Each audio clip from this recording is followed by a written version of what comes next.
Bien-aimés frères et sœurs, vous connaîtrez la vérité et la vérité vous affranchira. Ça, c'est pas moi qui le dis, c'est la Bible qui le dit.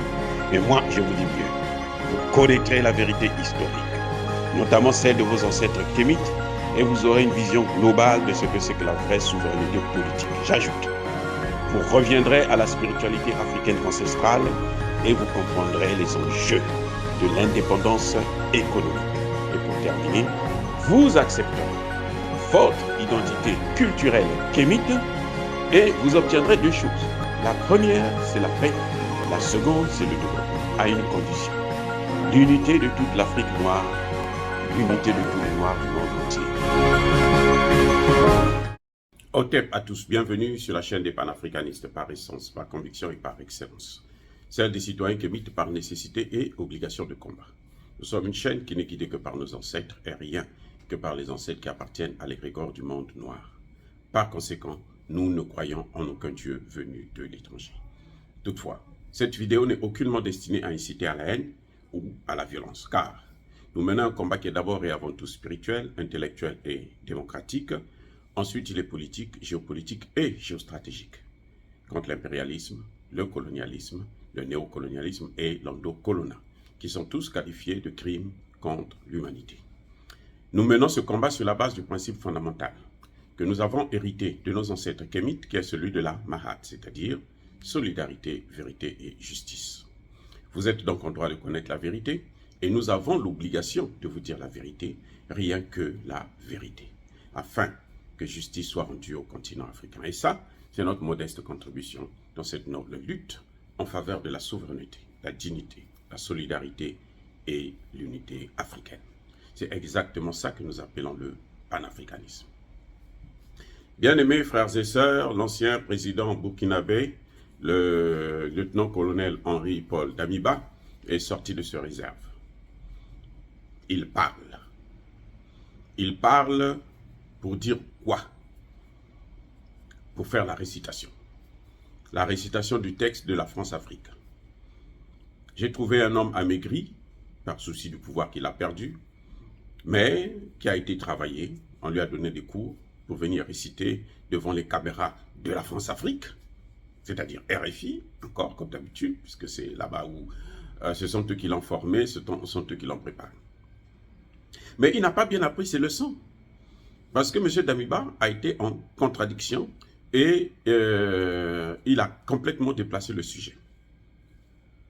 Contradiction pourquoi? M. Damiba vous dit que au début de son pouvoir, de sa gestion, quand il a pris le pouvoir, il ne s'entendait pas avec la base militaire française au Burkina Faso.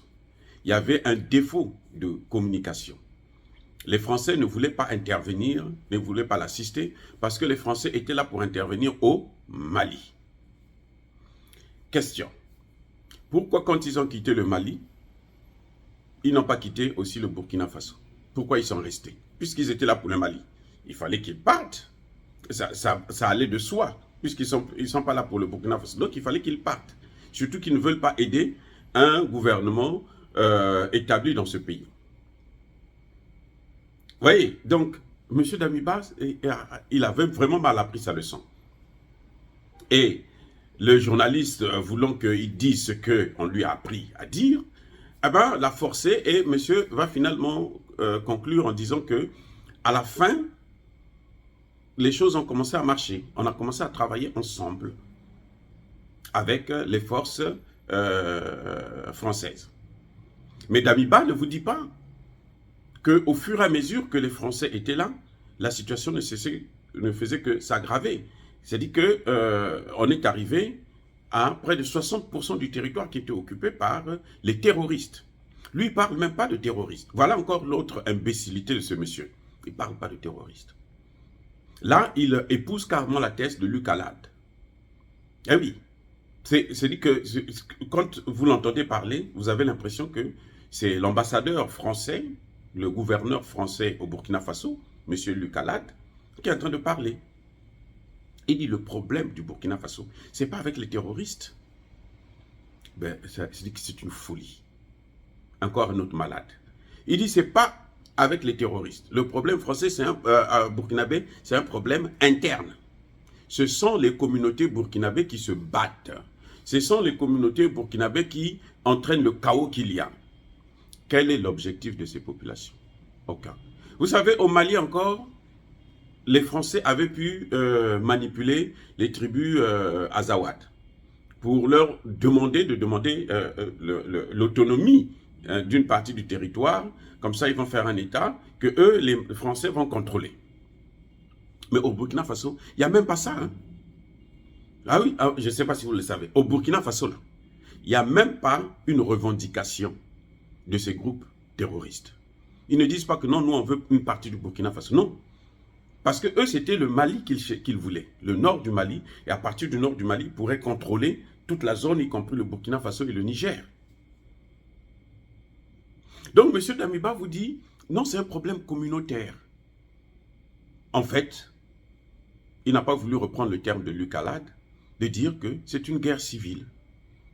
Lui, il n'y a pas de djihadistes. Non, ils ne sont pas venus de la Libye. Non, il n'y a pas des gens qui sont venus de la Libye avec des armes. On a coincé maintenant. Dites-nous comment ils achètent des armes. Non, parce qu'ils volent le bétail. Ils volent le bétail, ils vont vendre.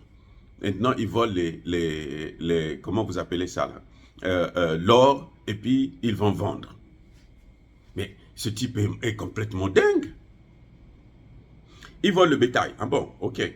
Le bétail encore, ils peuvent vendre ça là, sur le marché local. Et personne ne sait que non, ce bétail a été volé. Et puis, le monsieur là, il n'est pas de ce village. Il n'est pas... Parce que nous, on connaît. Quand tu viens vendre, on sait que non, lui, c'est le fils de un tel. C'est la fille de X. Il habite à tel endroit.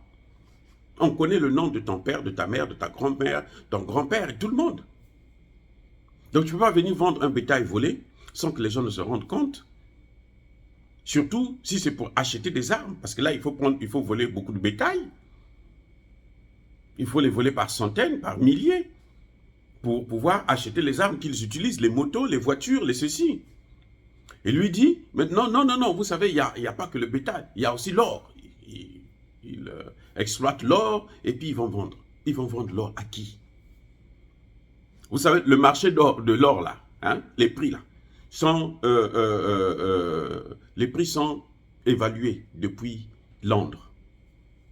Donc si tu as de l'or là, tu ne peux pas aller vendre ça n'importe comment. Tu ne peux pas aller vendre ça n'importe où. Donc si dans de l'or, ils vendent ça à qui? Ils ne vendent pas ça au Burkinabé. C'est pas possible. Ils vendent ça donc à des étrangers. Mais ces étrangers, ce sont lesquels? Dis-nous, toi tu étais président. Dis-nous, ce sont lesquels?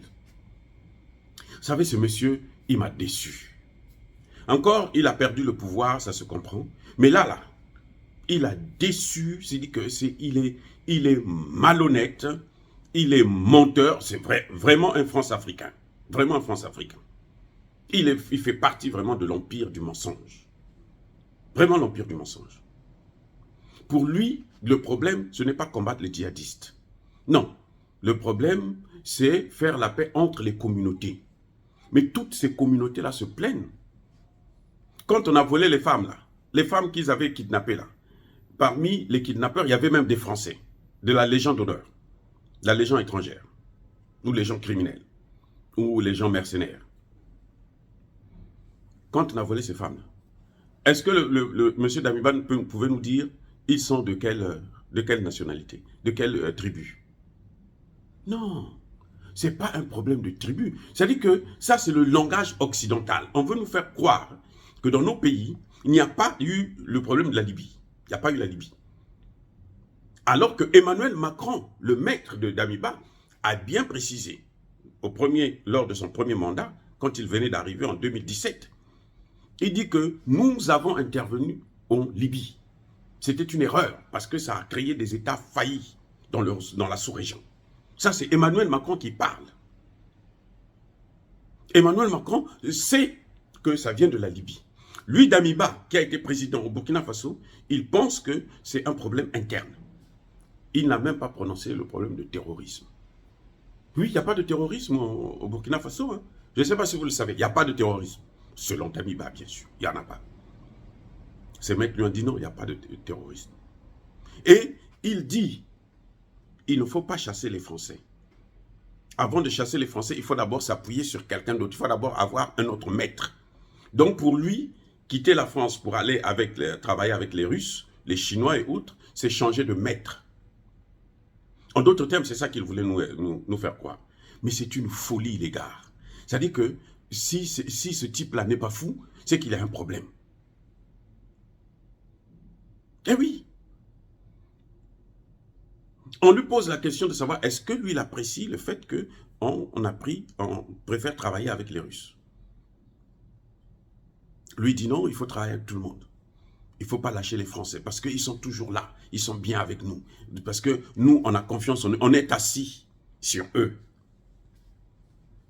Un singe, il prend l'exemple d'un singe qui, avant de sauter sur une autre branche, il doit d'abord préserver la branche sur laquelle il est assis. Donc, pour lui, le Burkina Faso est assis sur la France. C'est la France qui protège le Burkina Faso en d'autres termes.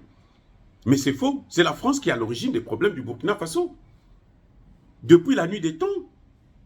C'est pour ça qu'on a tué Thomas Sankara. C'est pour ça qu'on a tué Thomas Sankara.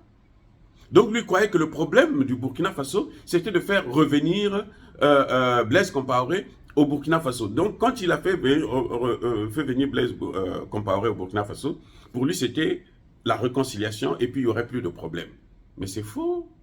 C'est Blaise Compaoré qui a mené ça. À l'époque de Blaise Compaoré, il n'y avait pas de terrorisme parce que Blaise Compaoré lui-même c'était le terroriste en puissance. Puisque le Burkina Faso servait de base, comme le Niger est en train de devenir aujourd'hui. C'est la base des terroristes. Le jour que Bazoum ne sera plus là, mais les présidents qui vont le succéder vont avoir de gros problèmes s'ils ne font pas ce que la France et les États-Unis leur demandent.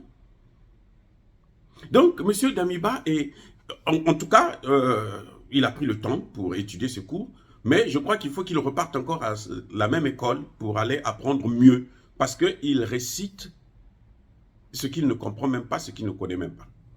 Il se met en contradiction, il ne sait pas lesquels qui financent les djihadistes, il ne sait pas lesquels qui leur donnent des armes, il ne sait pas où est-ce qu'ils achètent des armes. Ils disent que c'est des armes occidentales, c'est des armes russes, c'est des armes... Tout le monde sait que les armes que les terroristes utilisent, ce sont des armes françaises, américaines, allemandes, anglaises et autres. C'est l'Occident qui alimente le terrorisme en Afrique. Que ce soit bien clair pour tous ceux qui m'écoutent, c'est l'Occident, c'est les États-Unis, c'est la France, ce sont eux qui alimentent le terrorisme en Afrique pour justifier leur ingérence et maintenir leur présence militaire dans nos pays afin de piller, dominer, contrôler nos gouvernements et nos ressources naturelles et même humaines. Voilà l'objet fondamental. Et quand quelqu'un qui a été président, il n'est plus au pouvoir, il aurait pu, vaut mieux se taire que de venir nous faire croire qu'il s'agit d'une guerre civile. Ah ben c'est pour ça qu'il ne voulait pas faire partir Luc Alade. C'est pour ça qu'il avait refusé de l'expulser, parce qu'il savait que c'est sa thèse à lui qu'il entend de soutenir, parce qu'il savait qu'il travaille pour lui, parce que c'est ce que on avait mis dans sa tête depuis quand il était encore président. Donc, je crois que M. Damiba a besoin de repartir à la source pour aller mieux s'abreuver et puis venir nous donner des choses un peu plus logiques. Parce que ce qu'il a fait là, c'est tellement idiot, c'est tellement con, c'est tellement ridicule et ça dit que c'est un vaurien. Un vaurien. On regrette de l'avoir gardé là même 8 mois au pouvoir. Il n'aurait même pas dû passer même une journée. Parce que s'il ne connaît même pas le problème qu'il est venu résoudre, c'est un problème, c'est grave, il ne connaît pas. Pour lui, il n'y a pas la Libye, pour lui, il n'y a pas la France, pour lui, il n'y a pas l'intervention en Libye, pour lui, il n'y a pas des terroristes libyens, ça ne vient pas de la Libye, pour lui, c'est un problème interne. Et donc, il faut chercher des solutions endogènes qui, selon lui, la négociation avec Blaise Compaoré et tous les anciens présidents, Marc Kaboré et autres. Le ridicule ne tue pas, heureusement. Dire cela, c'est inciter à la haine ou à la violence, non. Il y a Bakolé, il y a Malherbe. Encore une fois, bien-aimés frères et sœurs, soyez bénis, abondamment bénis par le Dieu des Kémites. Mais que tous ceux qui persécutent le continent africain, tous ceux qui le pillent et le déstabilisent, qu'ils soient noirs, qu'ils soient blancs, qu'ils soient chinois, qu'ils soient arabes, qu'ils soient maudits, punis, foudroyés, neutralisés par le Dieu des Kémites et par nos ancêtres angélisés. Vive l'Afrique éternelle, j'ai dit et j'assume.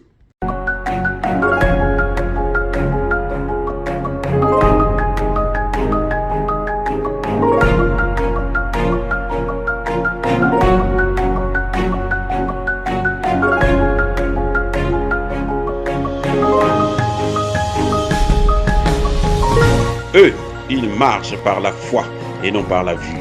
Mais moi, je vous conseille vivement de marcher par la connaissance scientifique et historique, notamment celle de nos ancêtres kémites, par les 5 sens et par l'intelligence. À vous, à Pierre.